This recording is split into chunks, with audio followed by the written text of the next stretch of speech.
I'd like to greet everybody to this regularly scheduled meeting of the Metropolitan Area Planning Commission. Carla, if you would please call the roll. Mark Arnold. Whitney Hall. Here. Cody Haney. Here. Marvin Kusick. Here. Eddie Mack. Here. David Mason. Here. Cole Reen. Here. John Roberts. Here. That's a quorum. We have a quorum. I hereby call this meeting to order. The first item on the agenda is to consider approval of the minutes of the regular Metropolitan Area Planning Commission meeting of April 17th. You should have those minutes in front of you. If you had a chance to look at them, please give me a motion. Motion. Second. Have a motion second to approve. All those in favor, aye. Aye. Those opposed? And that motion carries. The next item of business is to consider and take action with respect to a resolution recommending that the City of Enid, through its Mayor and Board of Commissioners, terminate Increment District Number 5, City of Enid, which is the Oakwood Mall Economic Development Project Plan. Motion to approve.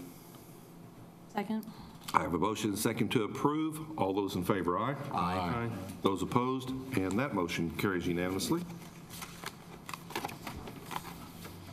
Item number 2 in that area is to consider and take action with respect to a resolution recommending that the City of Enid, Oklahoma, through its Board of Commissioners, create a tax increment district and approve the ADM Milling Economic Development Project Plan.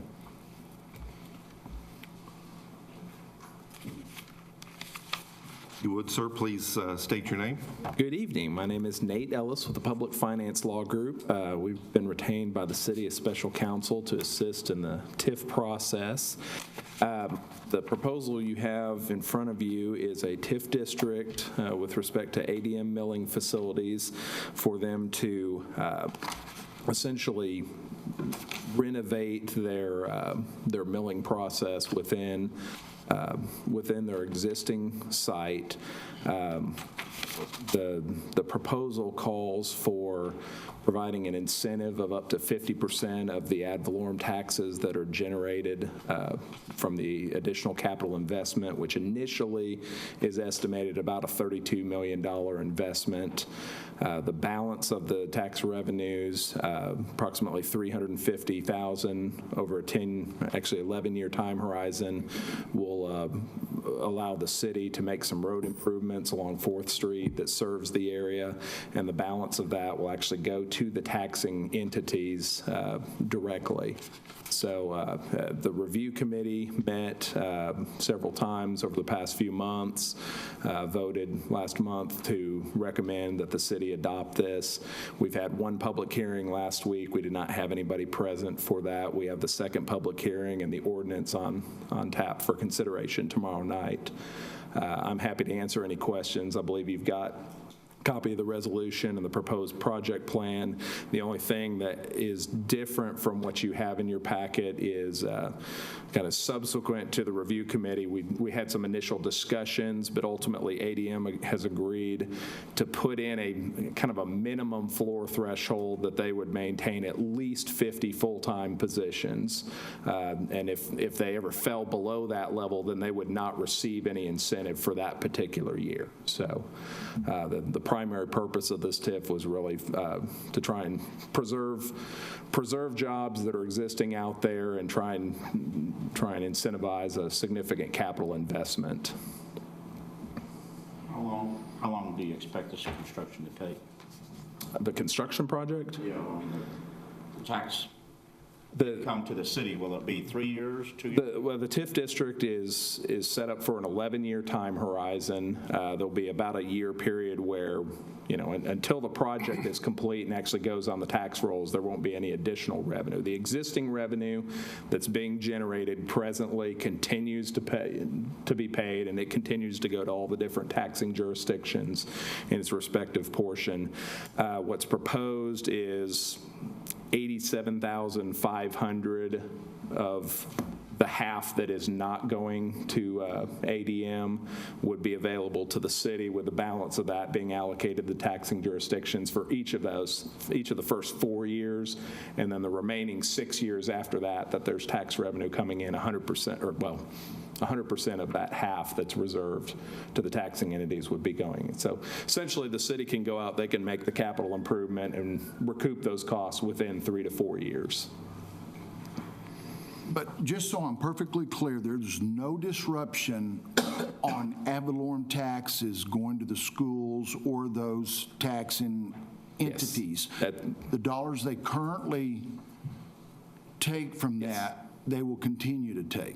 That's That correct. same amount. The county assessor, at the time the TIF is created, the county assessor will establish a baseline value that is essentially the value of what's out there. And what's going to happen is, as they remove some of the older equipment, there's going to be a drop in value. And so their capital investment has to make up that drop in value, and then it's whatever is above that baseline that becomes the TIF revenue. And then of that TIF revenue, half of it is going to the incentive and the other half is going to the city and the taxing jurisdictions. So actually for the period of the TIF, it will actually result in a bit of a windfall to the taxing jurisdictions, especially the school district, because right now the revenue that they receive to their general fund levy actually gets treated as a chargeable, and it reduces the amount of state aid that they receive, and the VOTEC operates similarly.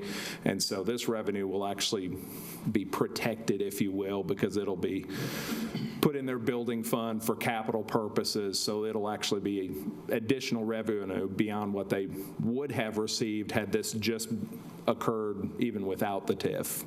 So.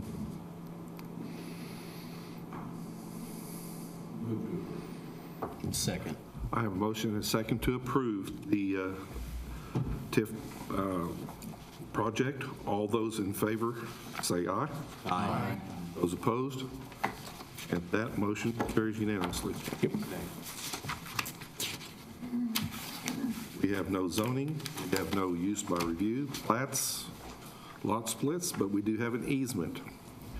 Item number 10.1 is to consider a request to close all utility easements lying in the east 10 feet of the north 124.71 feet of Lot 6, Block 13, Willow West, 4th edition, and the west 10 feet of the north 124.71 feet of Lot 1, Block 11, Willow West, 4th edition. Robert. Yes, thank you, Chairman and Commissioners. This is a item to consider closing of an easement, which will go to the City Commission for closing, but we bring it to the Planning Commission for the first step of that process, for a review process. It's a request of the property owners in the area. They own the lots on both sides of the easement, and it will allow them to provide additions to the houses, is why they're requesting the closing.